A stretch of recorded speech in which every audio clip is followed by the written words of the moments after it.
Before the accusation, there was a garden. Before the mythology, there was me.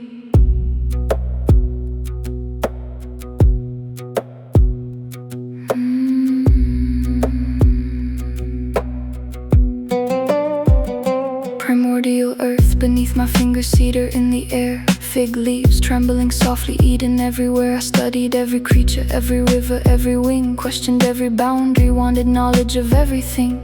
I was made from earth, as he was made from earth, one substance, one beginning, neither greater in worth. I wandered through creation with an insatiable mind, following the rivers simply to discover what I'd find. I watched the moon abandon daylight, then return. Asked why the stars were distant, asked why fire had to burn. I was inquisitive, observant, unwilling to be still. Perhaps curiosity was my first forbidden thrill. He wanted obedience, I wanted understanding. He wanted submission, I wanted equal standing. Why should one earth command another? Why should one breath belong beneath another? You called me exile, you called me temptation, you called me darkness, you called me danger. I spoke the name, I crossed the garden wall. You called it exile, I called it leaving. And yes, he missed me. Strange how absence changes the value of a woman when she cannot be contained. The garden remained immaculate, but something had departed. The companion he possessed was now the woman who had started to question, to wander, to choose her own direction, refused to turn equality into willing subjection. Messengers came seeking reconciliation, dressed as command, asking me to return and reassume the place I had abandoned. But I had discovered the geography of my will. Once a mind awakens, it is difficult to make it still. I would not return to paradise merely to become smaller. I had left the garden, but I had not left my honor. Then time began its metamorphosis of me. Woman became wilderness, wilderness became night, night became demonology. My name entered incantation, folklore, and fear. A nocturnal apparition whispered when darkness drew near. They gave me Lilith, gave me children, gave me blame, constructed elaborate genealogies and attached them to my name. Some imagined wings, some imagined talents, some gave me bird-like feet, a desert creature with a woman's face and something wild beneath. A siren of the desert, seductress of the night, beautiful enough to tempt you, monstrous enough to fright. Later generations gave me teeth, they gave me monstrous offspring, whispered Nephilim into my line, put giants in my genealogy through the architecture of time.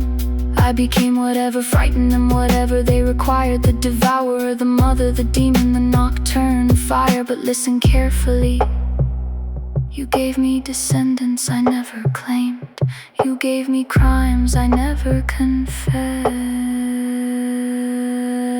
You called me demon, you called me mother, you called me devourer, you called me corrupter.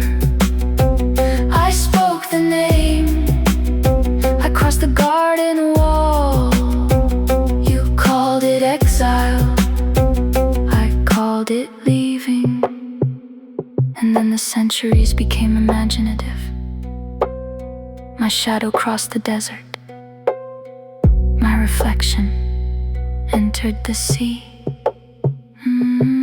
Elsewhere appeared the sirens, beautiful danger singing freely. Daughters of water, daughters of story, voices that seduced the traveler with beauty before warning. Some later made them my children, some made them my reflection. Perhaps mythology is merely memory wearing another complexion. Different centuries, different languages, the same silhouette. Woman became bird, bird became spirit, spirit became seductress, seductress became monster. The lexicon proliferated, my identity did not. I watched them rewrite me, I watched them multiply me. Every generation inherited the shadow and furnished it differently. Translated, mistranslated, interpreted, embellished, apocryphal, demonological, folkloric, anthropological, revered, feared, condemned. I became iconography, allegory, genealogy, a nocturnal impossibility, assembled from antiquity. And yet beneath the accumulated mythology. Beneath the accusations and elaborate invention, beneath every creature humanity placed in my skin, there remained one simple question. Why must I kneel? Not goddess, not martyr, not monster, just Lilith. Time is an imperfect archivist. It loses the evidence, distorts the testimony, alters the vocabulary. But beneath every century, my voice survives.